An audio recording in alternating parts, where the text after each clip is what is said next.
आप बाहर जाके बात कर लो, कोई है ना। Now whatever we covered till yesterday, in case there is any doubt, you may please ask.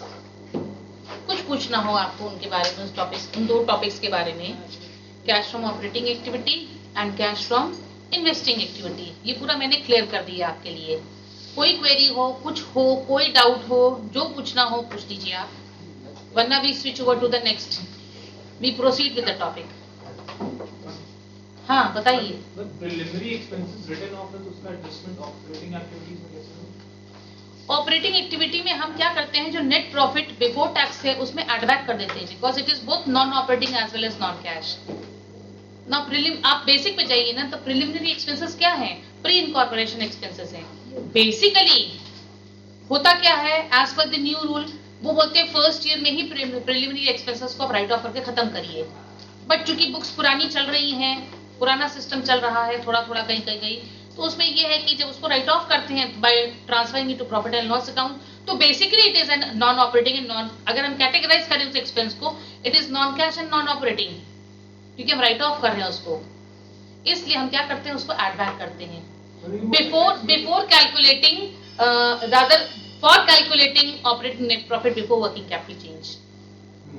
हाँ, और कुछ पूछना है? अगर वो एसेट में भी आ रहा है, तो मतलब उसको एसेट में कौन सा पोर्शन आ रहा है, वो जो अनरिटन पोर्शन है वो एसेट में आ रहा है। हाँ। और वो एसेट में कहाँ आएगा, अगर कंसेप्चुअली आइए तो वो तो फिक्टिशियस एसेट है, वो फिक्टिशियस एसेट है, वो रियल एसेट तो है नहीं आपका। इसी के लिए वो नया रूल बोलता है कि आप पहले साल में उसको राइट ऑफ करके खत्म कर दीजिए। लेकिन अब वो जो इनकम टैक्स में रूल है कि 5 साल में राइट ऑफ हो जाएगा। हाँ हाँ हाँ, तो वही मैं कह रही हूँ, बैलेंस शीट में जो है वो अनरिटन पोर्शन है। और कुछ पूछना हो तो पूछिए। नहीं, चलिए फिर हम आगे बढ़ते हैं, ठीक है। अब बात आती है तीसरा जो था, फाइनेंसिंग एक्टिविटी। ऑल्दो ये मैंने कल ही कर लिया आपके संग, मैंने ऑलरेडी कवर अप कर लिया था कि anything that goes to add to your capital, any fund that goes to add to your capital is a financial transaction in terms of getting money by issue of shares, getting money or inflow of money by issuing debentures, or taking loan from a financial institution, or taking long term or short term or medium term loan from a bank. Short term में overdraft, cash credit दोनों आता है in terms of financing activity, and repayment, redemption of debenture, repayment of loan, and interest and dividend thereon. जो interest आप पे कर रहे हैं, whether 6 monthly or yearly, either to the banks or in the form of debentures, in the interest in the to the debenture holders on a half yearly basis, वो सब के सब आपका आउटफ्लो फ्रॉम फाइनेंसिंग एक्टिविटी होगा और हम उसको deduct करेंगे। अब चक्कर क्या है, जैसा कि मैंने कहा था आपको कल भी, कि जो कैश फ्लो स्टेटमेंट हम प्रिपेयर कर रहे हैं, एक तरह से रिकंसाइलिंग करते हैं हम रिजल्ट पे अराइव नहीं होते हैं, रादर उस रिजल्ट को हम रिकंसाइल करने की कोशिश करते हैं। Opening cash and cash equivalent है मेरे पास, closing cash and cash equivalent है। अब अगर ओपनिंग 7 है और क्लोजिंग 15 है, तो डेफिनेटली 7 से 15 जाते जाते 8,000 का जनरेशन हुआ होगा। तो वो जनरेशन कहां से हुआ, तो 3 हेड्स का जनरेशन हम मान रहे थे अभी तक, ऑपरेटिंग, फाइनेंसिंग एंड इन्वेस्टिंग। तो कहीं ना कहीं प्लस माइनस हो रहा है, जिससे नेट रिजल्ट जो है from all these activities should be around 8,000 to make it 7 + 8 15 which is the closing balance. तो अब आज हम क्या करेंगे, आज हम एक कंप्लीट सम लेकर आपके संग चलेंगे। अगर आपने गौर किया हो, जो मैंने आपको मैटर आपको मैंने व्हाट्सएप करवाया है, उसमें आप देखिए इन्वेस्टिंग एक्टिविटी का भी फॉर्मेट है, फाइनेंसिंग का भी फॉर्मेट है, और आपका ऑपरेटिंग का भी फॉर्मेट है। क्लब एक संग तीनों नहीं है, पर अलग अलग सब कुछ दिया हुआ है उसमें। एक चीज है, एक टिपिकल टाइप ऑफ ट्रांजैक्शन है जिसके बारे में हम जरूर आपके संग डिस्कस करना चाहेंगे। हायर परचेज का जमाना है, ठीक है, हम सब जानते हैं। कोई बिजनेस एसेट परचेज करा गया हायर परचेज में, डाउन पेमेंट कर दिया, सपोज आपने डाउन पेमेंट एक 20,000 का एसेट परचेज किया, 5,000 का डाउन पेमेंट कर दिया। अब बोल रहे हैं कि डाउन पेमेंट तो 5,000 है, अब इंस्टॉलमेंट पेमेंट होगा, ईएमआई जाएंगी। अब अगर ईएमआई इंटरेस्ट इंक्लूड कर, ऑब्वियस है ईएमआई इंटरेस्ट इंक्लूड करती है, तो मैं इसको स्प्लिट करके कैसे शो करूंगी अपनी कैश फ्लो में? मैंने एसेट परचेज करा, अब आप गौर से सुनिएगा, एसेट मैंने परचेज किया 25,000 का, डाउन पेमेंट किया मैंने 5,000 का,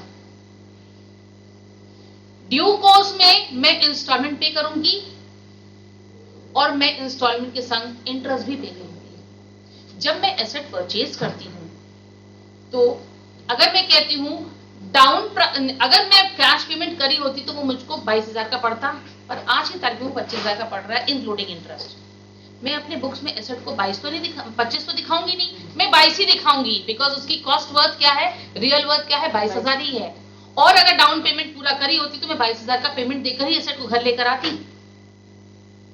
तो एक चीज क्लियर हुई क्या, अगर मैं इंस्टॉलमेंट पेमेंट में या हायर परचेज पेमेंट में मैं एसेट को लेकर आ रही हूं तो मुझको एसेट के प्योर कॉस्ट से मतलब है, मैं कितना पेमेंट दे रही हूं उससे मुझको मतलब नहीं है। एक एस्पेक्ट।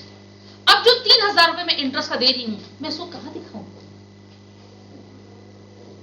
मैं इसको कहां दिखाऊं? ऑपरेटिंग में? ऑपरेटिंग में एसेट 22,000 का आ रहा है, वो इन्वेस्टिंग में दिखा रही हूं, वो तो सही है, पर इंटरेस्ट कहां दिखाऊंगी 3,000? दो ऑप्शन है, या तो इन्वेस्टिंग में जाएगा या फाइनेंसिंग में। इन्वेस्टिंग में जाने का मतलब नहीं है, इन्वेस्टिंग में जाने का मतलब नहीं है, कहां जाएगा? इन्होंने बिल्कुल ठीक बोला, फाइनेंसिंग में जाएगा। दूसरा एस्पेक्ट, मैंने डाउन पेमेंट में परचेज करा, डाउन पेमेंट में नहीं, मैंने इंस्टॉलमेंट में परचेज किया या हायर परचेज में परचेज किया, मैंने अभी तक केवल 5,000 का पेमेंट किया है। अब वो 5,000 इंटरेस्ट इंक्लूड नहीं कर रहा है, सपोज वो 5,000 इंटरेस्ट इंक्लूड नहीं कर रहा है, तो वो 5,000 में कहां दिखाऊंगी, वो 22,000 में कहां दिखाऊंगी, और वो जो इंटरेस्ट ड्यू कोर्स में आएगा वो मैं कहां दिखाऊंगी? इंटरेस्ट ड्यू कोर्स में जहां आएगा वो तो मुझको समझ में आ गया, पर प्रॉब्लम ये है कि मैं अपने बुक्स में एसेट तो 22,000 से चढ़ जाएगा, पर इन्वेस्टिंग एक्टिविटी में केवल 5,000 जाएगा, क्योंकि मैंने अभी तक डाला ही बिजनेस में 5,000 है। हाँ, कुछ पूछना चाह रहे हो आप? यस, मेरे को लगा इन्होंने हाथ ऊपर किया। बात समझ में आ रही है ना? एसेट अकाउंट बनाऊंगी, एसेट अकाउंट तो मेरा बढ़ जाएगा 22 से, पर इन्वेस्टिंग एक्टिविटी में केवल 5 जाएगा, क्योंकि एसेट पूरे 22 का पेमेंट अभी हुआ नहीं है, इसलिए इन्वेस्टिंग एक्टिविटी में 5 जाएगा, 22 नहीं जाएगा। Is that clear to all of you? कोई डाउट है? नहीं है। अब आइए इलस्ट्रेशंस में आइए, एक आध जो हम आपको कराना चाह रहे हैं वो है। अब ऐसा है, मैं छोटी चीजें तो नहीं कराऊंगी, अब थोड़े से हायर लेवल में मैं जाऊंगी। अभी तक तो बहुत बेसिक्स आपको करा रही थी, अब एक आज की क्लास, और या होगी तो एक और क्लास, बस इससे ज्यादा क्लासेस इस चैप्टर में नहीं चलता है। 4 भी ज्यादा ही है, मैं तो 2 और 3 में ही आई थी, पर अब जब मेरे को लगा कि नहीं आप भी इंटरेस्ट ले रहे हो, तो मैंने भी उतनी ही डेप्थ में जाके डूब कर पढ़ाने की बात सोची, तो मुझको लगा कि चलो आज खत्म कर दूं, पर अगर होगा तो एक क्लास और ले लूंगी। ये आज तो बेसिक फंडामेंटल क्लास हो जाएगी, टॉपिक्स को तीनों को क्लब करके, और एक क्लास लूंगी तो वो हायर लेवल के लिए ले लूंगी, जिसमें आपको सब कुछ मिल जाए पूरा। आइए इलस्ट्रेशन नंबर 17 को पकड़िए आप लोग। 17 पर आइए, क्या बोल रहा है? फ्रॉम द फॉलोइंग एक्सट्रैक्ट्स, मिल गया? देख लीजिए,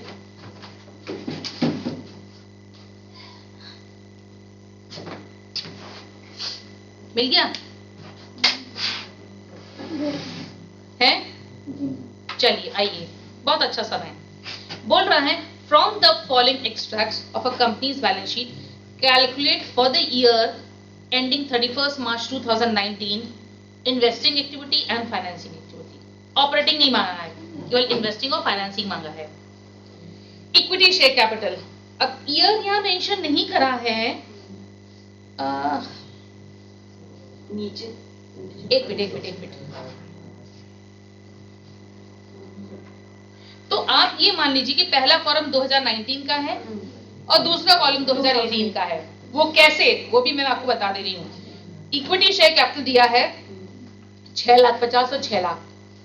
equity share holders are never redeem back.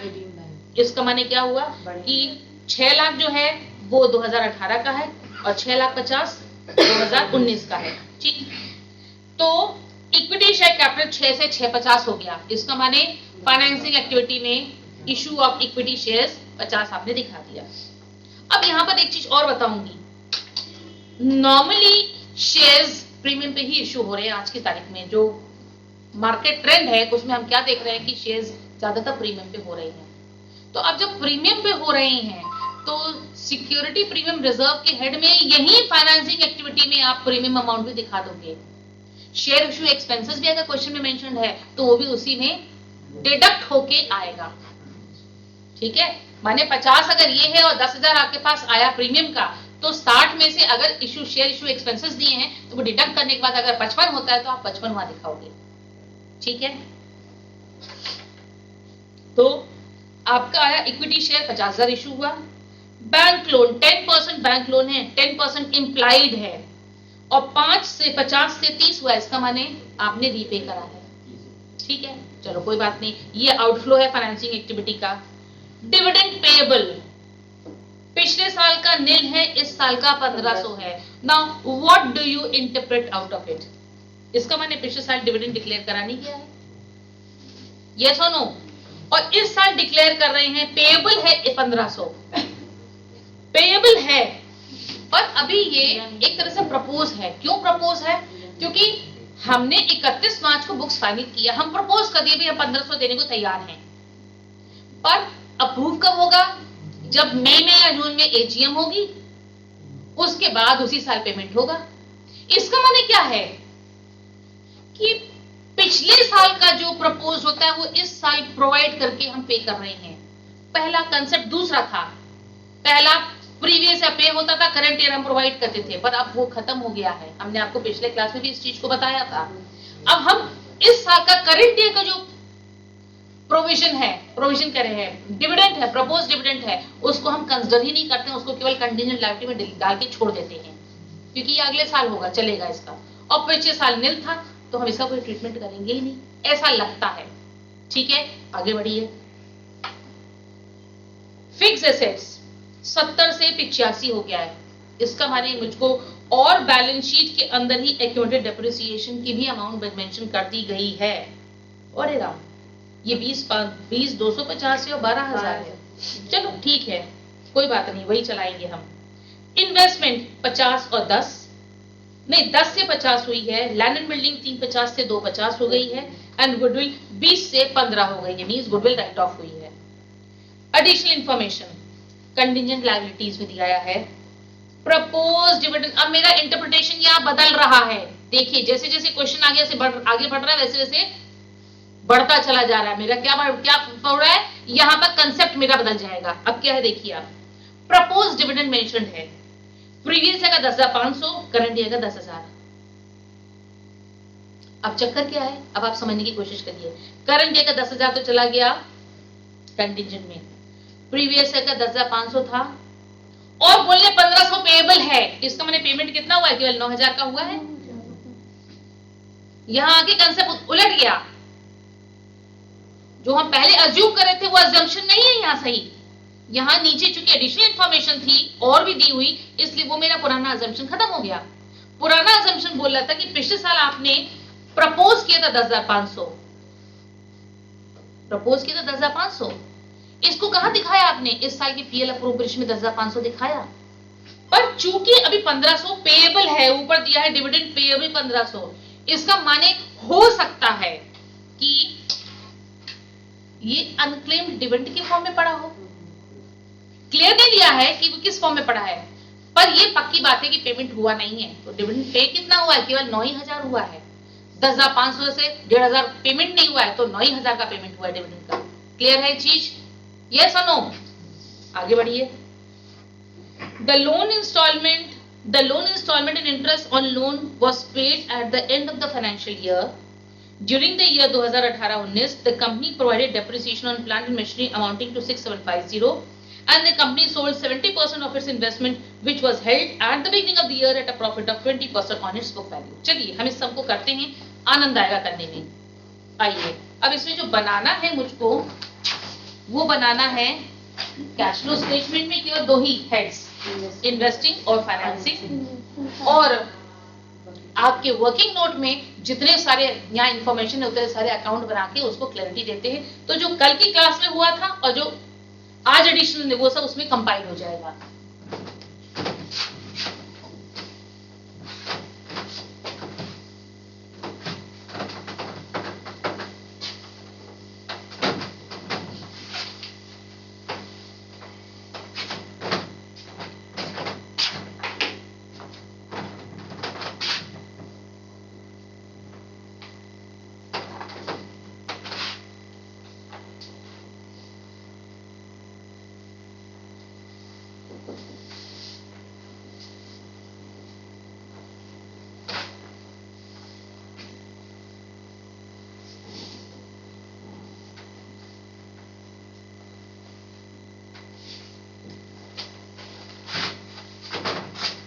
सबसे पहले क्या है,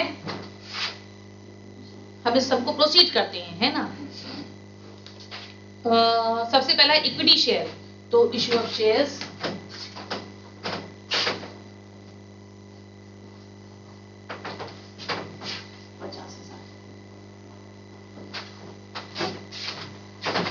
फिर मेंशन कर रहे हैं बैंक लोन 50 से 30, तो repayment of bank loan.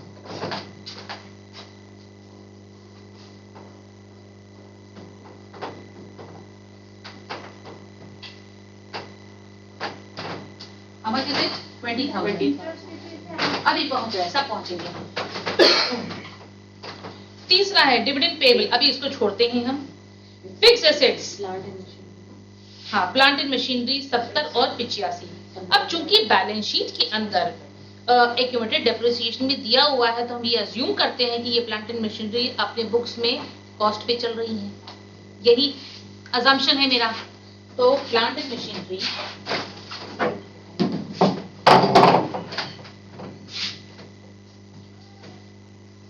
Opening figure कितनी है?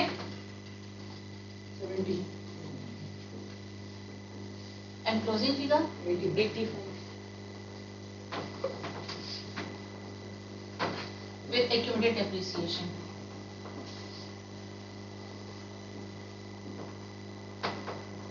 ओपनिंग फिगर कितनी है? 20,250. 20,000 to 50. 20,000 to 50. Closing figure 12,000. उसके बाद है इन्वेस्टमेंट 10 एंड 50.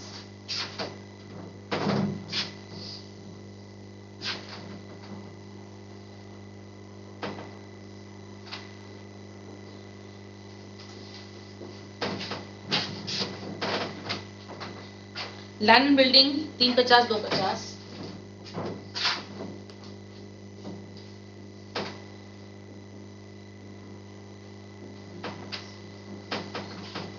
एंड लास्ट है गुडविल 15 से 20 से 15. गुडविल को हम नहीं कंसिडर कर रहे हैं बिकॉज वो ऑपरेटिंग एक्टिविटी में जाता है, एड ऑन हो जाता है, इसलिए हम उसको नहीं कंसिडर कर रहे हैं. अब बात आती है, सबसे पहले नीचे से शुरू करते हैं. The company sold 70% of its investment which was held in the beginning of the year at a profit of 20% on book value. Investment पे आइए, इसका 70% मीन्स 7,000. 7,000 की इन्वेस्टमेंट को आप 20% पे सेल कर रहे हो, मीन्स 8,400 पे आप सेल कर रहे हो. ठीक, यस और नो? तो बाय बैंक 84 टू पीएल में प्रॉफिट ऑन सेल 1,400. खत्म. इसको पहले कवर करते हैं. तो यहाँ 58,400 यहाँ है, 58,400 यहाँ है. तो to purchase, obviously balancing figure जो है परचेज निकल के आई है. 47,000 मेरी परचेज है जो कि इन्वेस्टिंग एक्टिविटी में चली जाएगी. परचेज ऑफ इन्वेस्टमेंट 47,000 जो कि आउटफ्लो है, तो मैंने ब्रैकेट्स में डाल दिया, ये खत्म। फिर बोल रहा है the company provided depreciation on plant and machinery amounting to 6750 during the year, depreciation 6750 है, तो by PL में depreciation 6750, इसका माने जो बैलेंसिंग फिगर है दोनों का जो यहाँ पर आएगा, that is to depreciation on machinery disposed, जो कि इंफॉर्मेशन आपको मेंशन करी ही नहीं गई है इस क्वेश्चन में। ठीक है, देखने कितना आ रहा है 27। इसका माने 15,000 की जो मशीनरी है वो क्या हो गई है, ऑब्सोलीट हो गई है, रियलाइजिंग 0। इसको कहाँ दिखाऊंगी, कहीं दिखाना पड़ेगा मेरे को, इन्वेस्टिंग में या फाइनेंसिंग में कहीं दिखाना है मेरे को, माना ही है और कुछ है नहीं। जब कोई इन्फॉर्मेशन दी नहीं तो हमको यही मानेंगे ना कि ऑब्सोलीट हो गई, 0 उसका रिटर्न है, काम खत्म हो गया। उसके बाद आप पहुंचिए वापस पीछे, the loan installment and interest on loan was paid at the end of the financial year. अब इसको क्या अज्यूम करूं मैं, बताइए, लोन कितना है, लोन था मेरे पास, सॉरी ये देख लें, है बिगिनिंग में 50 था, एंड में 30। हाँ, अब इंटरेस्ट कितना मानूं, इसका माने क्या हुआ, साल के अंत में उसका पेमेंट हुआ है, और लोन कितना परसेंट इंटरेस्ट मांग रहा है, 10%। इसका माने हम यही प्रेज्यूम कर रहे हैं कि 50,000 रुपया शुरू से लेकर एंड तक बिजनेस में यूज हुआ, साल के अंत में 30, उसमें से 20,000 का पेमेंट हुआ है, तो इंटरेस्ट तो पूरा 50 पे 10% 5,000 लगा, तो इंटरेस्ट ऑन लोन 10%, या 5,000 का मैं आउटफ्लो दिखाऊंगी, ये 20,000 भी आउटफ्लो है। ठीक, क्लियर है, जो 20,000 के संग 5,000 का इंटरेस्ट था वो भी मैंने आउटफ्लो में दिखा दिया। अब बचा क्या है इसमें, अब बचा है प्रपोज डिविडेंड।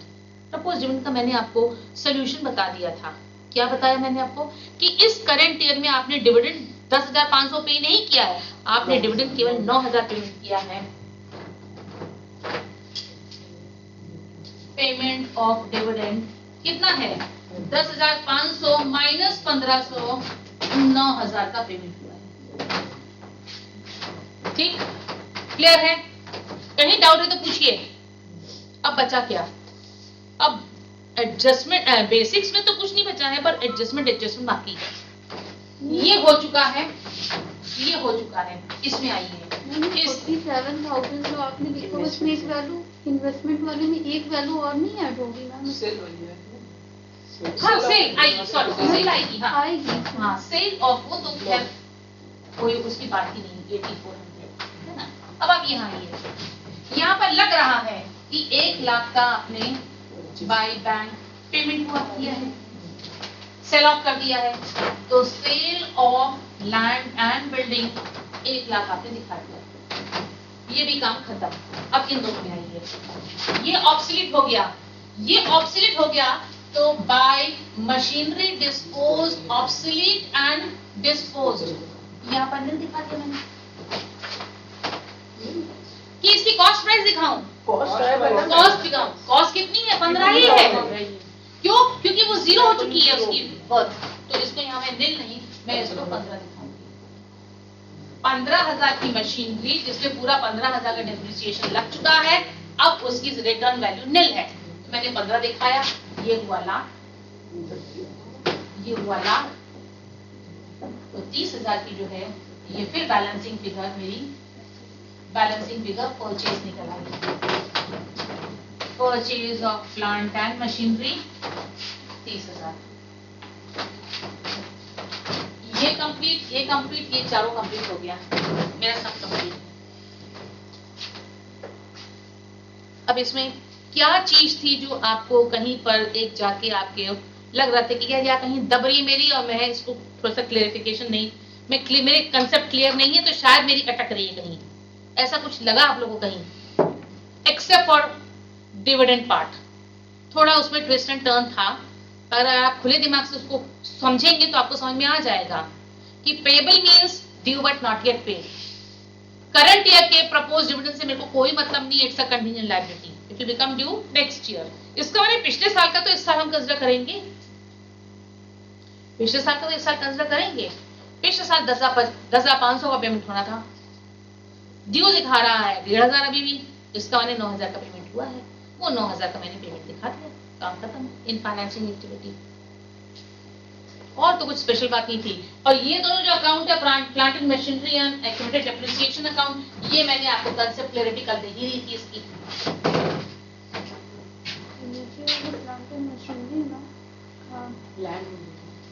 एक लैंड बिल्डिंग, एक प्लांट एंड मशीनरी, जो परचेज सेल है वो मैंने क्लियर रखा है, जो परचेजेस हैं जिसमें आउटफ्लो है उसको ब्रैकेट्स में डाल दिया है। अब नेट फिगर्स आप निकाल लेना। Is it clear? चलिए आगे बढ़ते हैं। बेनिफिट आपको ऐसे मिल रहा है कि इन अ कंटिन्यूएशन में आपको ये क्लासेस मिलती चली जा रही हैं डेली, इसलिए क्या होता है सारा सिंक्रोनाइज हो जा रहा है जितनी भी ट्विस्ट एंड टर्न्स हैं। अब आप आइए नंबर 20 में आइए। नंबर 20 देखिए है,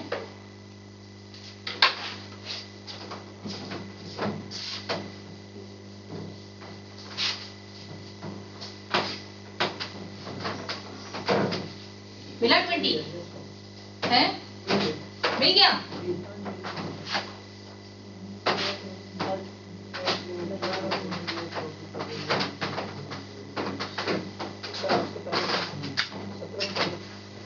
ठीक है ना, बढ़े।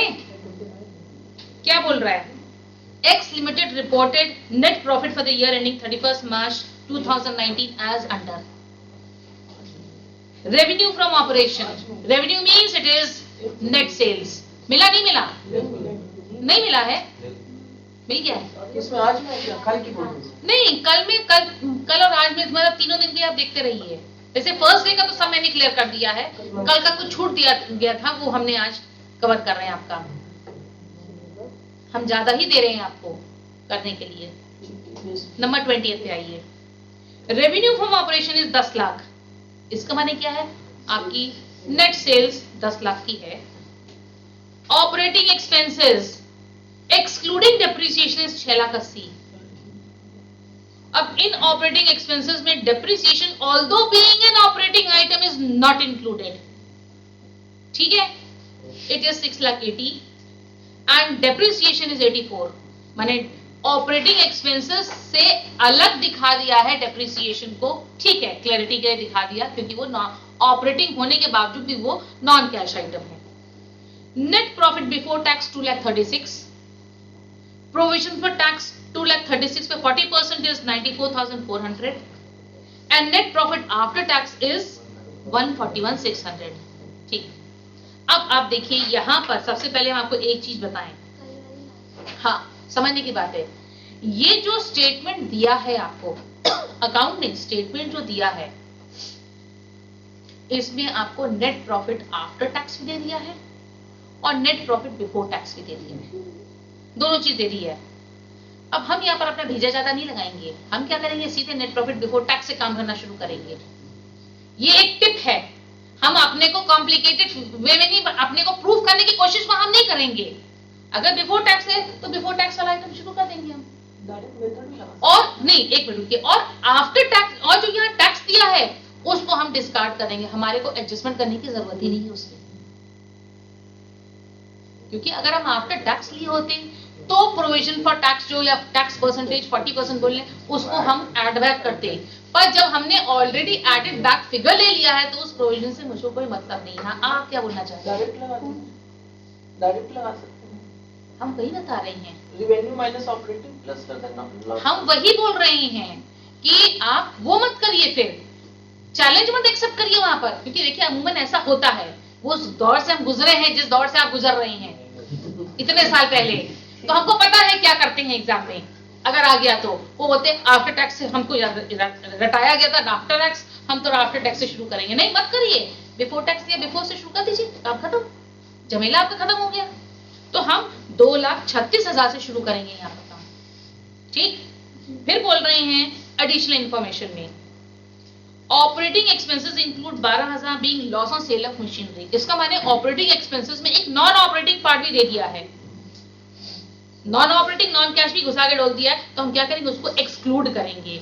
उसको हटाएंगे कैसे, हम उसको एड बैक कर देंगे तो हट जाएगा। Actual taxes paid for the year were 88,000, ठीक है, कोई दिक्कत नहीं है। The following are the balance of current items, trade receivable, inventory, state payables. Calculate cash from operating activity by direct method and indirect method. हम direct method पे नहीं जाएंगे, अभी अपने दिमाग को हम कॉम्प्लिकेट नहीं करेंगे डायरेक्ट मेथड पे जाके, क्योंकि 99.9% सम्स इनडायरेक्ट मेथड से ही चल रहे हैं, तो हम अभी डायरेक्ट मेथड में अपने को नहीं उलझाएंगे, हम सीधे इनडायरेक्ट मेथड पर आते हैं। तो where do I start with, मांगा क्या है, calculate cash from operating activity, पूरा सम भी नहीं है, you have to calculate cash from operating activity, ये रिजल्ट मेरे को चाहिए। I start with net profit before tax, which is how much, 2,36,000. To this I add non-operating and non-cash charges, which is in the form of depreciation and loss on sale of machinery. Depreciation is how much?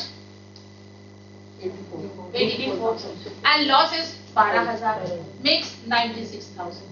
I add 96. This is, and I subtract non-operating and non-cash credits, which is nil. ठीक है, so operating net profit before working capital change is 3,32,000.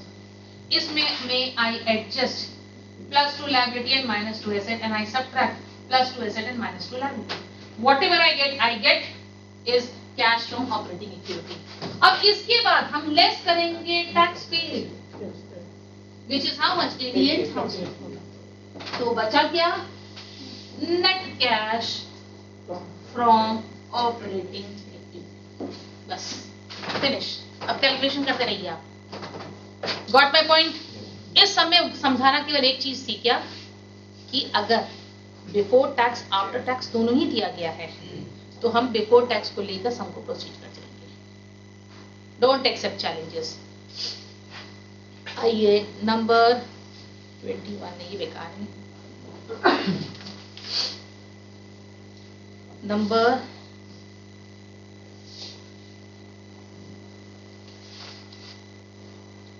Challenge और accept करें वहां के सम।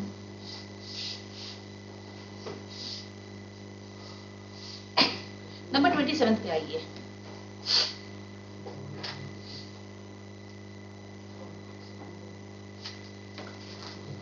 देखिए मिल रहा है,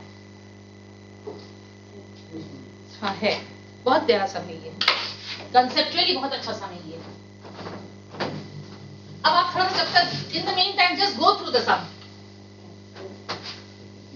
आप इस सम को जरा सा देखिए, क्या बोलना चाह रहे हैं इसमें।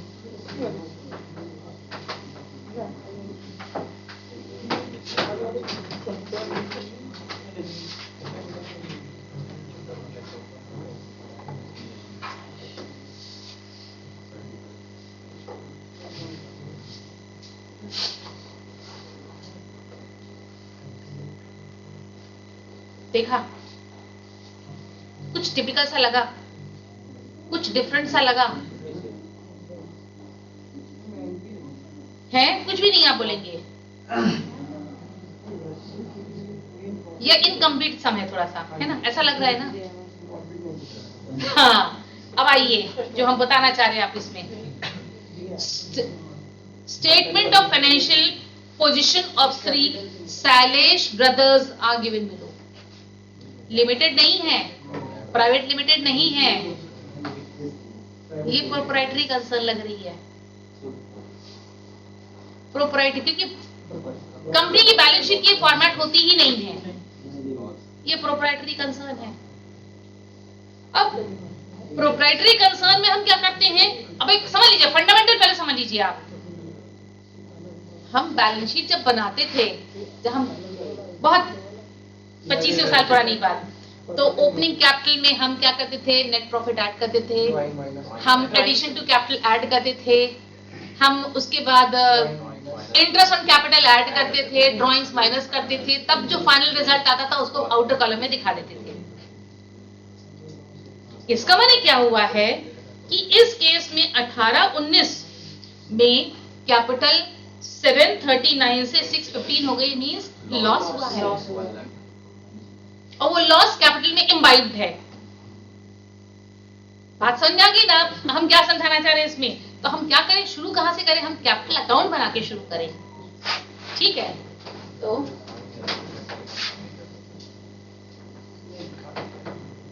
देखिए, ये केवल आपकी कैश फ्लो स्टेटमेंट नहीं है जो हम समझा रहे हैं आपको, ये सब पूरा अकाउंट्स का समरी जुस्त आ गई है यहाँ पर इस चैप्टर में। तो ओपनिंग है 739, क्लोजिंग है 615।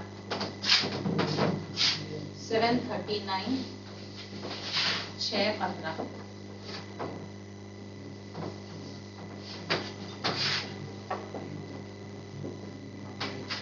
ठीक, फिर क्या बोल रहे हैं? Accounts payable. यहां पर दिया है बिल्डिंग है, अदर फिक्स्ड एसेट्स है, डेटर्स है, स्टॉक है, कैश है। एडिशनल इंफॉर्मेशन दी हुई है, देयर वाज नो ड्राइंग्स। इस स्टेटमेंट ने आपकी समस्या और भी कम कर दी, वरना कैपिटल अकाउंट में यहां पर हम 2 ड्राइंग्स करते हैं और ये नील है। जब ड्राइंग्स नील है तो जो बैलेंसिंग अमाउंट है इट इज नेट लॉस। वरना अगर ये स्टेटमेंट यहां नहीं दिए हुए होते तो चीजें और कॉम्प्लिकेट होती है। इन्होंने सिंप्लीफाइड वे में आगे बढ़े, इसको नित मान लिया, तो इन अकाउंट का जो बैलेंसिंग अमाउंट है वो लॉस है आपका। लॉस कितना है? 739 कितना है? 1,24,000, ये आपका लॉस है। तो आप प्रिपेयर कर रहे हैं cash flow statement as per AS3। आपका हुआ cash from operating activity, cash from investing activity, ये कंप्लीट सम है। कैश फ्रॉम फाइनेंसिंग एक्टिविटीज, उसके बाद net cash from operations which is A plus B plus C। इसको A मानते हैं, इसको B मानते हैं, इसको C मानते हैं, and then opening cash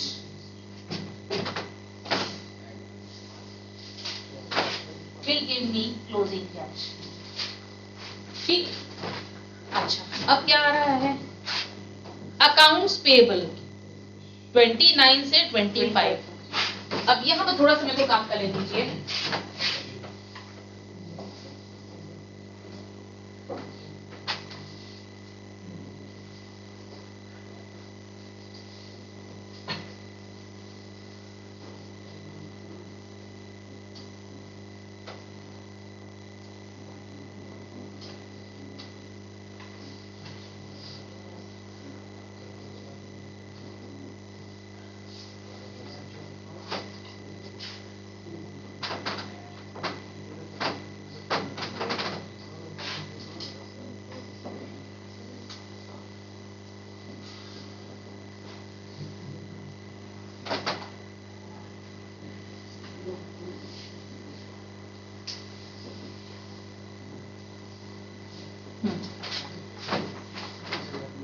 mention क्या है? अकाउंट्स पेएबल 29 से 25 लेस हो गया है, लायबिलिटी लेस हो गई है, तो 4,000 हम लेस करें।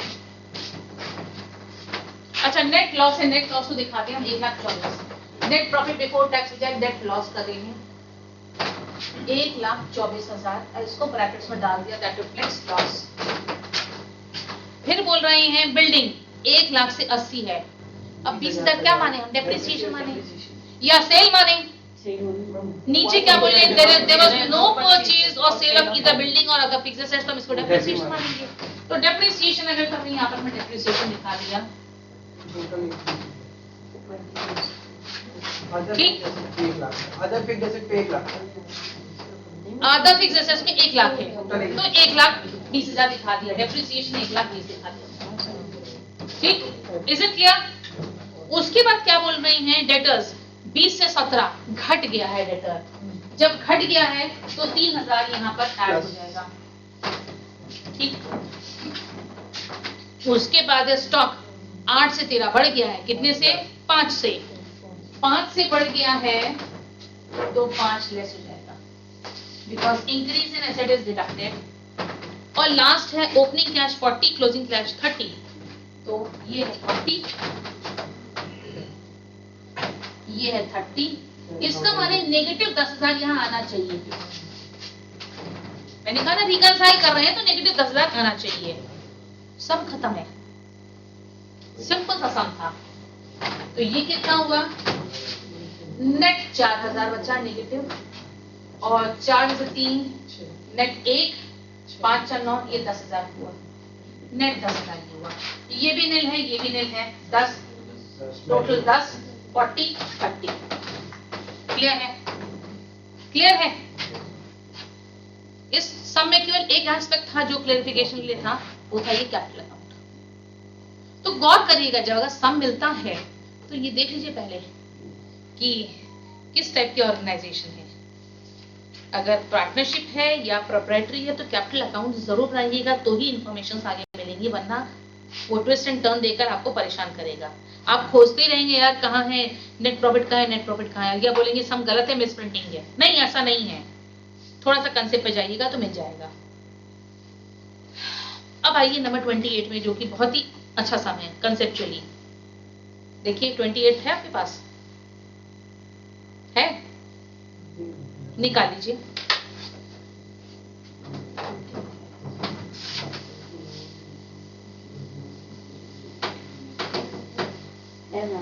है, चलिए पढ़ने की कोशिश करिए 28 को क्या है, फिर हम आपको बताते हैं।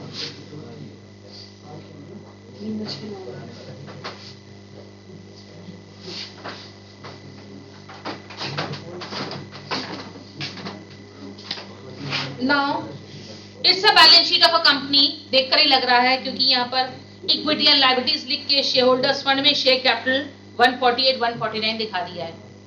ठीक, पर मजे की बात यह है कि शेयर होल्डर्स फंड में रिजर्व सरप्लस का हेड भी आता है, वो हेड यहाँ नहीं दिया हुआ है,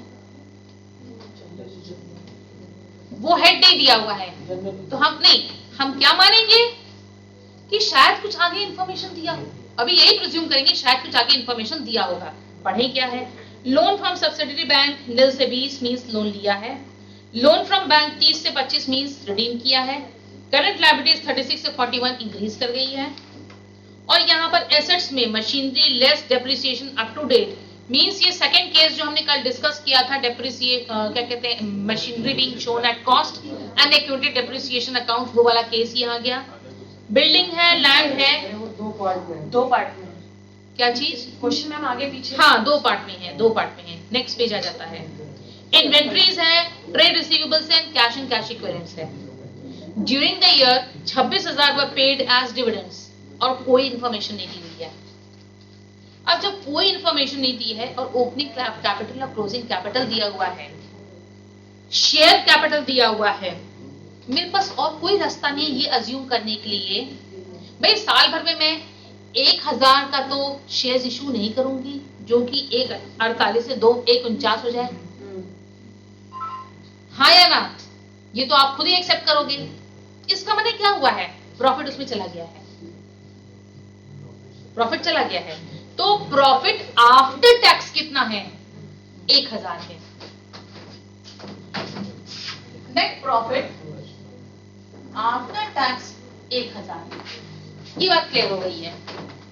ठीक, उसके बाद लोन फ्रॉम सब्सिडियरी कंपनी से 20, लोन फ्रॉम सब्सिडियरी कंपनी 20,000 आपने लिया एंड आपने रिडीम किया है। लोन फ्रॉम बैंक 30 से 25, repayment of bank loan, repayment of bank loan 5,000 आपने पे बैक किया। उसके बाद आपकी करंट लायबिलिटी 36 से 41 हो गई। कितने से बढ़ी? 5,000 से बढ़ी। प्लस टू लाइबिलिटी 5000 का ही है, तो हम 5000 इसमें ऐड कर रहे हैं। ठीक, उसके बाद क्या कह रहे हैं, मशीनरी। अब मशीनरी अकाउंट और एक्यूमुलेटेड डेप्रिसिएशन अकाउंट तो मुझको बनाना ही पड़ेगा।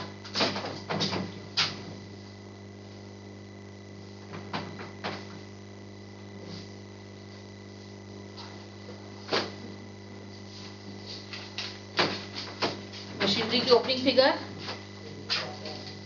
1,07,000, 1,22,000।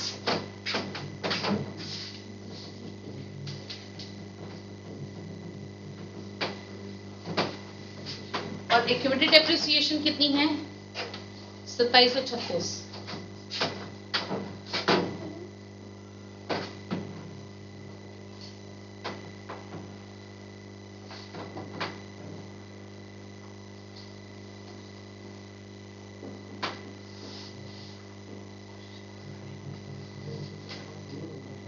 भेजा है ग्रुप पे दूसरे वाले को भेज दो। ये नेक्स्ट पेज में है। ठीक है, बिल्डिंग 50 से 55।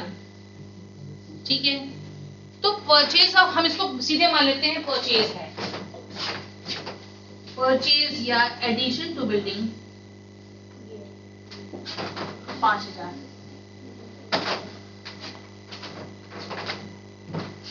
फिर है लैंड 20 से 30, इसको भी परचेज मानते हैं हम, इसको अकाउंट बनाने की जरूरत नहीं है। Purchase of land 10,000। उसके बाद करंट एसेट के आइटम से इन्वेंट्रीज 25 से 22 कम हुई है। कम हुई है मींस 3,000 डिक्रीज इन एसेट है, 3,000 या ऐड कर। इन्वेंट्रीज के बाद क्या है, ट्रेड रिसीव 35 से 38,400 मींस 3,400 से बढ़ा है, 3,400 से बढ़ा है मींस प्लस टू एसेट है, तो 3,400 हम लेस करेंगे। एंड कैश और कैश इक्विवेलेंट मेंशन्ड है 4,000 और 3,600।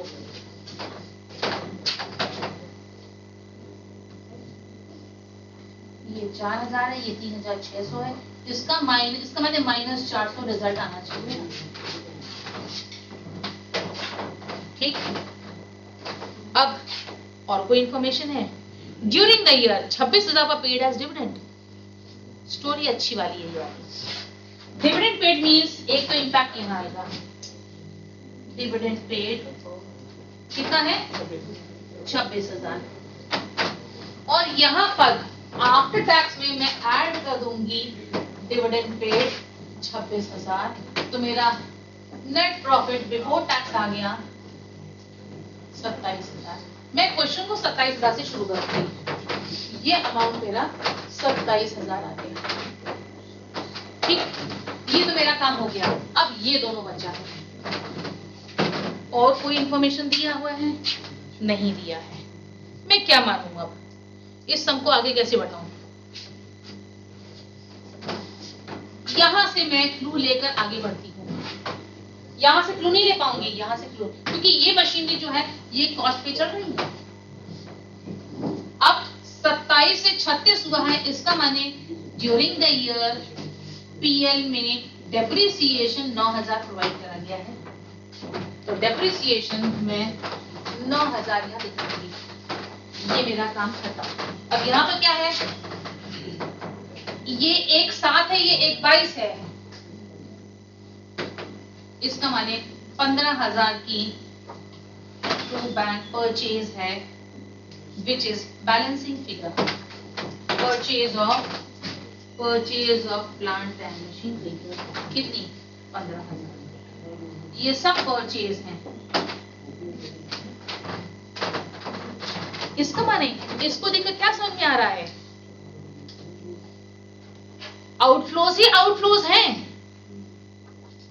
आउटफ्लोज इन्वेस्टिंग में भी आउटफ्लो है, फाइनेंसिंग में भी आउटफ्लो है। केवल एक लोन लिया 20,000 का आपने, इसका माने क्या हुआ है, जो बिजनेस ऑपरेशंस ने प्रॉफिट कैश प्रॉफिट जनरेट करके दिया है उसको इन्वेस्टिंग एक्टिविटी में इस्तेमाल करा गया है। हमको ये अपनी रिपोर्ट देनी है और खत्म। अब केवल कैलकुलेशन करना मेरा काम नहीं है, यहां पर उससे कुछ इंफॉर्मेशन भी तो ड्रॉ करना मुझको आना चाहिए। देख कर समझ में आ रहा है कि बिजनेस ने ऑपरेट और ऑपरेशन से तो बिजनेस ऑपरेशन से कैश तो डेफिनेटली जनरेट हुआ है। कितना? जितना भी हुआ कहां गया? इन्वेस्टिंग एक्टिविटी में जाके खत्म हो गया। ठीक है, it was not a wrong decision. यहां पर डिसीजन गुड और डिसीजन बैड से मतलब नहीं है। हुआ क्या, बस ये बताना है आपको, रिपोर्टिंग करनी है। आपने बता दिया भैया जो पैसा इधर जनरेट हुआ वो यहां लग गया, काम खत्म। हमारा भी काम, आपका भी काम खत्म। ठीक, चलिए अब क्या हुआ इसको एक बार काउंटर कर लिए। 27 plus 9 is 36, 36 plus 8 is 44, 40,600 44 minus 3400 कितना हुआ? 40,600। ये जनरेशन हुआ है। एंड 1525 ये 30,000 निकल गया, तो बचा 10,600। और यहाँ 26 और 5 31 माइनस 20 11,000। 11,000 का आउटफ्लो है। तो कितना हुआ? नेट 400 का आउटफ्लो है। काउंटर हो गया, सही हो गया, काम खत्म। वहीं शुरू करी वहीं खत्म कर दी, काउंटर चेक भी हो गया, काम खत्म। वाह, वेरी गुड, बढ़िया काम हो गया। ठीक है, क्लियर है? कोई डाउट, कुछ क्वेरी है, कुछ पूछना है? नहीं, बढ़े आगे, टाइम तो है ना आपके पास अभी। अरे ये तो अच्छा टाइम है, बढ़िया हो जाएगा आज। हाँ, अब थोड़ा सा और बाउंसी लेकर समझ चले हम लोग। चलिए एक और थोड़ा सा इसी लेवल का ले लें। नंबर 29 पे आइए, है 29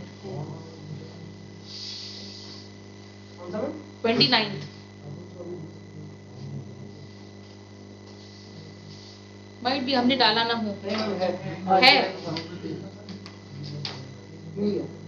क्योंकि एक बार मेरे हाथ में सम आने लगता है ना करने के लिए, तो मेरे को भी खलबली मचती है कि किसी से जल्दी से करा दें हम आपको। क्या क्या बता दें उसमें, ये प्रॉब्लम मेरी है। थोड़ा सा हम हड़बड़िया ज्यादा है, क्या क्या बता दें।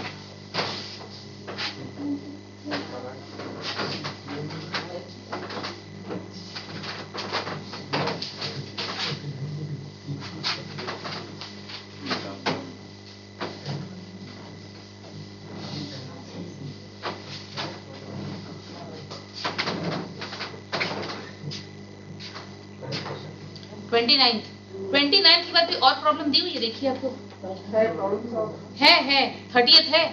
चलिए तो फिर दो कोशिश करते हैं खत्म कराने की आज। और Shashi limited has presented the following balance sheet on 31 March 2018 and 19। Balance sheet में क्या है? Share holders fund. Share holders fund में शेयर कैपिटल 6 लाख था, 6 लाख है, कुछ भी इशू नहीं हुआ। जनरल रिजर्व में 26,500 से 12,000। ठीक है, टिपिकल बात यह है यहाँ प्रॉफिट एंड लॉस अकाउंट में क्रेडिट बैलेंस नहीं दिया हुआ है, तो हम क्या एज्यूम करेंगे? यही जनरल रिजर्व ही मेरा पीएल का डिफरेंस है। और मैं क्या देख रही हूँ? मेरा लॉस है कितने का? करीब 14,500 का लॉस है मेरा। तो जो लॉस है ये 14,500 का निकल के आ गया। ठीक, ये सबसे बड़ी क्लू है इस क्वेश्चन में। ठीक, बेसिक क्लू यही है। फिर ट्रेड पेएबल 8,500 से 4,000, 4.5 से कम हुआ है, 4.5 से कम हुआ है, डिक्रीज इन लायबिलिटी, तो 4.5 लेस हो जाएगा। अगर फॉर्मेट, एक चीज आपको और बताऊं मैं, अगर कैश फ्लो के फॉर्मेट का कंसेप्ट क्लियर है तो एकदम हलवा हो जाता है चैप्टर। आप पढ़ते जाइए और करते जाइए जब तक by the time you end reading you finish doing the sum. ये होता है इस चैप्टर में। ठीक है, फिर building less depreciation means building is being shown in the balance sheet at its book value. इसका माने जो कल हम केसेस कर रहे थे उसका ये पहला केस है। ठीक, बिल्डिंग 5 से 480। चलो ठीक है, हमें को बिल्डिंग अकाउंट बना ले, पता नहीं क्या इन्फॉर्मेशन बाद में और देते हैं। बिल्डिंग 5 480 जो भी डिक्रीमेंट वो डिफरेंट है, पता नहीं, हमने देखा नहीं क्योंकि सब ये नीचे तक क्या है। प्लांट 90 और 85, प्लांट 90 85। इन्वेंट्रीज 5 से 1 हो गई है, घट गई है, तो ऐड होगा कितना? 4000, क्योंकि ये केस आता है रिडक्शन इन करंट एसेट। फिर ट्रेड रिसीव 15 से 10, ये भी घट गया 5 से, फिर वही आ गया 5000, फिर ऐड ऑन हो जाएगा। और लास्ट दिया हुआ है कैश एंड कैश इक्विवेलेंट 25 और 40, तो यहां पर है 25 और 40, इसका माने 15,000 का जनरेशन होना चाहिए। बोलते हैं sales made by the company amounted to 21,85,000 during the year 18-19। ठीक है, सेल्स दे दिया है, शायद इसका कोई कनेक्शन हो, पता नहीं अभी, nobody knows. No dividend has been paid by the company, ठीक है, कोई बात नहीं। The change in building and plant values are fully due to depreciation charges in 18। अरे ये तो हेलो निकाल ऐसा, तो ये 20,000 हुआ और ये 5,000, 20 और 5 25,000 का डेप्रिसिएशन हो गया।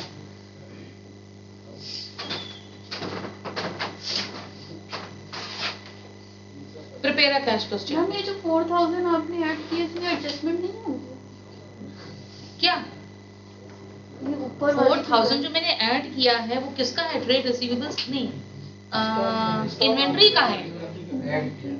Inventory reduction in current asset is always added. ठीक है, अब क्या हुआ है?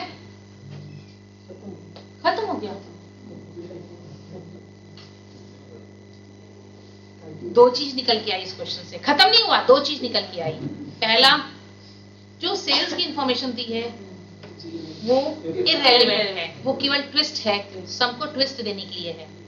दूसरा, अगर क्वेश्चन में शेयर होल्डर्स फंड में प्रॉफिट एंड लॉस अकाउंट के क्रेडिट बैलेंस के बारे में कोई इंफॉर्मेशन नहीं दी हुई है तो हम ये मानेंगे, और जनरल रिजर्व के बारे में इंफॉर्मेशन दी हुई तो हम ये मानेंगे वो प्रॉफिट जनरल रिजर्व में एडजस्टेड है, खाली नहीं गया सम, ये अजम्पशन है और इसको लेकर हम आगे बढ़ रहे हैं। ठीक, तो कितना हुआ? 14, 14.5, 25, 10,500 है ना, 10,509, 19,500 माइनस 4,500 तो हुआ 15,000। 15,000 मैचेस 15,000।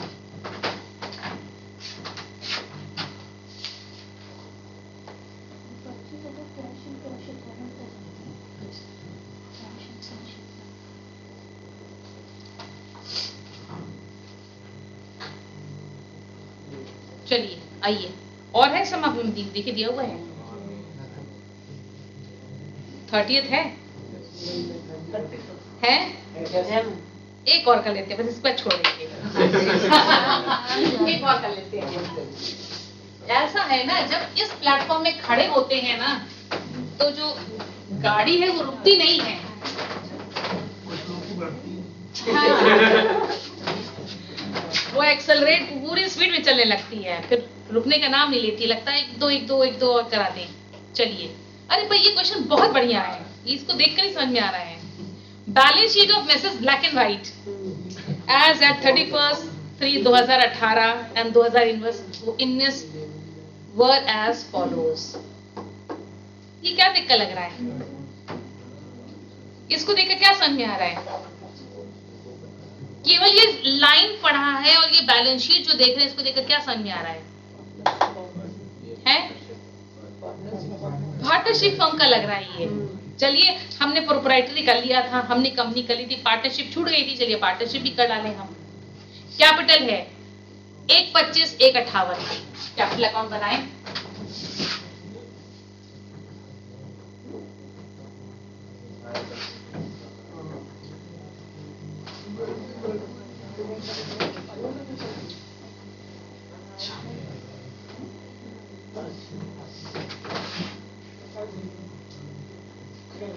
ठीक,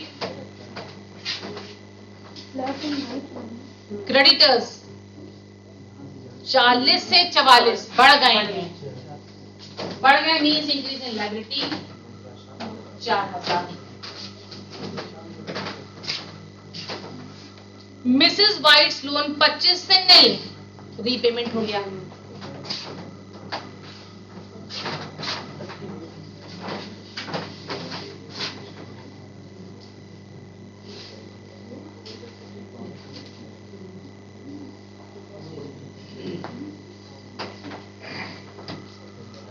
कितने से? 25 ना?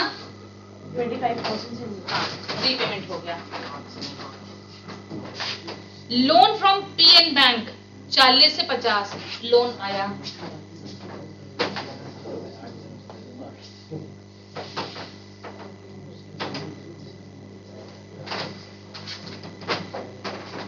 एंड हायर परचेज वेंडर 20,000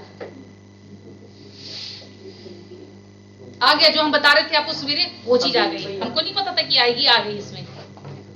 अब पहले इसको इंटरप्रेट करें हम, ये क्या है? हायर परचेज वेंडर है, इसका माने ये करंट लायबिलिटी नहीं है। पहला एस्पेक्ट, अग्री कर रहे हैं आप? लंबा पेमेंट चलेगा, 1 साल में नहीं खत्म होगा, और 1 साल में तब होगा जब मंथली पेमेंट हो रहा है। अब देखिए आगे नीचे क्या इंफॉर्मेशन दी है। अगर मंथली है और साल भर में खत्म हो रहा है तो हम इसको क्रेडिटर्स मानेंगे। मोर देन वाली है तो हम इसको नहीं मानेंगे। हम ये मानेंगे कि अभी 20,000 रुपए हमें देना बाकी है। इसका कैश फ्लो से कोई मतलब नहीं है। इस 20,000 का कैश फ्लो स्टेटमेंट से कोई मतलब नहीं है। यस और नो? यस। फिर भी एक हमको दिमाग के कोने में इसको घुमा के रिजर्व बना के रख लेते हैं, टिक्की बना के, कि पता नहीं कहां इसकी जरूरत पड़ जाए। कैश 10,000 और 7,000,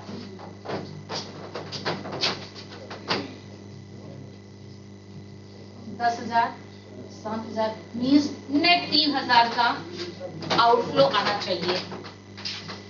डेटर्स 30 से 50 +2 एसेट, +2 एसेट मीन्स 20,000 माइनस होगा। उसके बाद है स्टॉक 35 से 25 कम हुआ है तो इसको ऐड कर देंगे हम 10,000। उसके बाद मशीनरी 80 से 55 हो गई। मशीनरी अकाउंट बना लेंगे।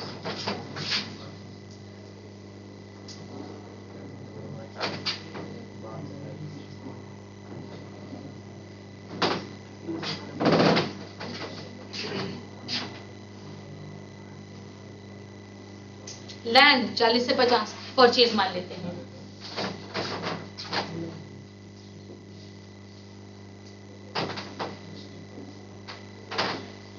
तो मेरे को लग नहीं रहा है कि अब मेरे को इस क्लास के बाद और कोई क्लास की जरूरत होगी। बिल्डिंग 35 से 60 देख लेते हैं क्या है। बिल्डिंग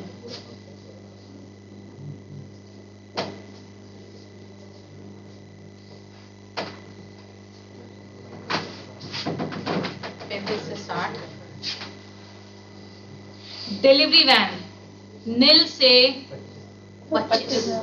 अब इसको अगर हम एसोसिएट करें क्रेडिटर से, तो मैंने डिलीवरी वैन 25 की परचेज करी, 20,000 पेमेंट देना बाकी है। इसका मैंने डिलीवरी वैन की मैंने 5,000 का पेमेंट किया है। ये क्लू निकल आया। तो payment for delivery van, payment for delivery van 5,000 मैंने दिखा। ऐसा लग रहा है मेरे को, ठीक। अगर इसको जोड़ भाई, वहां दिया है हायर परचेज वेंडर और यहां दिया है डिलीवरी वैन, और वेंडर मींस जिससे हमने एसेट परचेज करा है उधार में, इसका मैंने 5,000 का पेमेंट हुआ है। अब आगे सम पढ़ेंगे। The delivery van was purchase on March 2019 means साल के अंत में परचेज करी गई है। On hire purchase basis and payment of 5,000 was made immediately and the balance of the amount to be paid in 20 monthly installments of 1,000 each। जब मार्च में purchase किया है तो अब ड्यू कब होगा? अप्रैल ऑनवर्ड्स होगा, और मार्च 31 को बुक्स बंद हो रही है तो केवल 5,000 का ही मेरे को पेमेंट दिखाना है, और इंस्टॉलमेंट फैक्टर इंटरेस्ट फैक्टर किनारे चला गया। इस साल तो नहीं, वो अगले साल की झमेली में आएगा, ठीक। During the year a machine costing 10,000, accumulated depreciation 3,000 was sold for 5,000। अब यहां से एक और नई ट्विस्ट निकल के आई है। मशीनरी अकाउंट का कनेक्शन, मशीनरी अकाउंट कनेक्शन, हम मशीनरी डिस्पोजल अकाउंट खोल रहे हैं।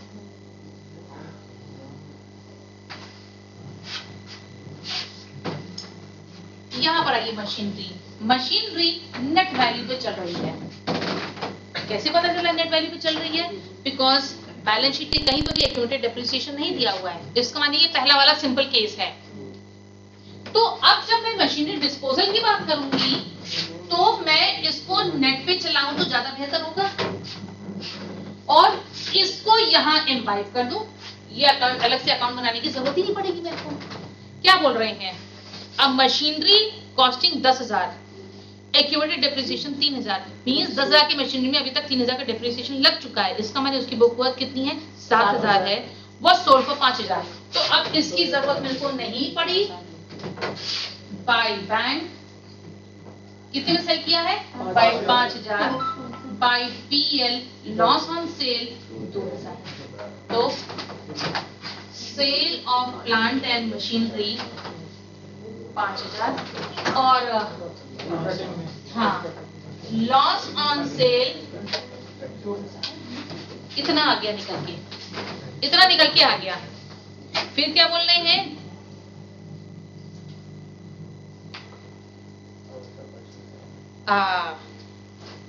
जो चीज अवॉइड कर रहे थे वो चीज आ गई। फिर वो बोल रहे हैं the provision for depreciation against machinery was 25,000 in the beginning and 40,000 eight the and. अब ये क्या हुआ बुड्ढे बाबा? बैलेंस शीट के अंदर तो नहीं है, बैलेंस शीट के बाहर आके खड़े हो गए लट्ठी लेकर। अब हमें कुछ करना पड़ेगा इसके लिए। यहां तीसरा केस आ गया मेरा, अब हम क्या करेंगे? तमाशा क्या करेंगे? देखिए आप, इस नेट को मैं पहले कॉस्ट में कन्वर्ट करूंगा। ठीक, इस 80,000 बुक वर्थ में ओपनिंग एक्यूमुलेटेड डेप्रिसिएशन दिखाऊं और इस क्लोजिंग के संग क्लोजिंग एक्यूमुलेटेड डेप्रिसिएशन दिखा दूं। ओपनिंग कितनी एक्यूमुलेटेड डेप्रिसिएशन? 25,000 और क्लोजिंग कितनी है? 40,000। तो ये जो नेट वर्थ थी वो कॉस्ट वर्थ में कन्वर्ट हो गई। अब इसको मैं फिर हटाऊं, इसकी अब जरूरत मेरे को पड़ गई। मशीनरी डिस्पोजल अकाउंट मेरे को बनाना पड़ गया। इसमें टू मशीनरी कॉस्ट थी 10,000, तो बाय मशीनरी डिस्पोज 10,000 मैंने किया था। By accumulated depreciation 3,000, by bank 5,000, by PL में loss on sale 2,000 to make it 10,000। और एक्यूमुलेटेड डेप्रिसिएशन अकाउंट बनाऊं, उसमें ओपनिंग फिगर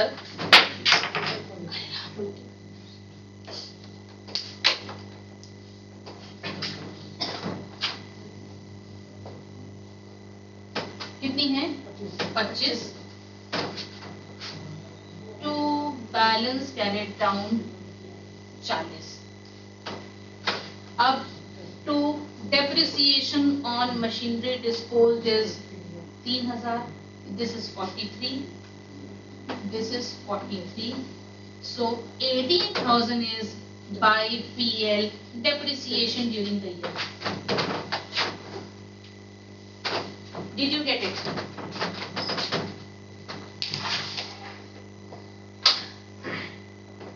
कुछ समझ में आया? हमने क्या किया? थर्ड केस को रिकन्वर्ट कर दिया सेकंड केस में, हमने बाउंस बैक कर दिया। हालांकि इस पूरी चीज को हम एक सिंगल अकाउंट बना के भी उसको दिखा सकते थे, अगर कोशिश होगी मेरी। चलिए, ऐसा लगता है मुझको एक क्लास और ले लूंगी मैं, वरना मैं बंद कर देती आज, पक्की बात है। अब ये हम क्या करेंगे, ये जितने डेप्रिसिएशन और एक्यूमुलेटेड डेप्रिसिएशन वाले केसेस हैं, पहला केस, दूसरा केस, तीसरा केस, दूसरे केस को भी पहले केस में कन्वर्ट करना सिखा देंगे, तीसरे केस को दूसरे केस में पहले केस में भी कन्वर्ट करना सिखा देंगे हम आप लोग को। तो पता नहीं किस समय जिंदगी में काम आया आपके। यू नेवर नो कौन सी चीज, कौन सा ज्ञान किस समय काम आ जाता है। तो हुआ क्या, मैंने मैंने मशीनरी जो बुकवर्थ में थी उसमें ओपनिंग बुकवर्थ में हमने ओपनिंग एक्यूमुलेटेड डेप्रिसिएशन ऐड किया, क्लोजिंग बुकवर्थ में मैंने क्लोजिंग एक्यूमुलेटेड डेप्रिसिएशन ऐड कर दिया, तो इन दोनों की ये कॉस्ट निकल आई। ये जो बुकवर्थ थी वो कॉस्ट वर्थ में कन्वर्ट हो गई। फिर मैंने जो मशीनरी डिस्पोज किया था उसको भी मैंने नेट की बजाय कॉस्ट में ही रखा। 10 की चीज 3 कॉस्ट 3 डेप्रिसिएशन, 7 की चीज को 5 बेचा, 2000 मेरा नुकसान। एक्यूमुलेटेड डेप्रिसिएशन, अब मेरे को डेप्रिसिएशन जितने ईयर चाहिए कैसे निकालूंगी? इस जब तक इस अकाउंट को बनाऊंगी तब तक नहीं बनेगा, निकलेगा मेरा। ओपनिंग यहाँ, क्लोजिंग यहाँ, जो डिस्पोज कर रही हूँ उसकी डेप्रिसिएशन यहाँ, तो बचा फिगर जो है वो 18,000, वो मेरा डेप्रिसिएशन ड्यूरिंग द ईयर निकल आया। अब ये अकाउंट कंप्लीट, ये अकाउंट कंप्लीट, बचा ये। इस अकाउंट का जो बैलेंसिंग फिगर है वो मेरी परचेज निकल आएगी। अगर डेबिट ज्यादा है क्रेडिट से तो सेल निकल आएगी, अगर क्रेडिट ज्यादा है डेबिट से तो मेरी परचेज निकल आएगी। क्लियर है? Is it clear to everybody? बोलिए। बिल्डिंग में कोई ऐसी बात नहीं है, बिल्डिंग में जो डिफरेंस है वो परचेज ही दिख रहा है। और कुछ बचा इसमें नहीं है। अब बात आती है शुरुआत कैसे, सम तो हो गया मेरा, पर शुरुआत कहां हुई? इन दोनों का जो डिफरेंस है वो प्रॉफिट निकल के आ रहा है। कैपिटल अकाउंट में जो क्रेडिट में आ रहा है 158, जो डिफरेंस है कितने का? 33,000 का ना? It is by profit and loss. जो प्रॉफिट है वो 33 यहाँ पर आ रहा है। क्यों 33 है? हालांकि ये profit should be profit after tax, पर कोई अप्रोप्रिएशन मेंशन ही नहीं है क्वेश्चन में, तो this profit is before tax. ठीक है, चलो नेट प्रॉफिट दिया हुआ है।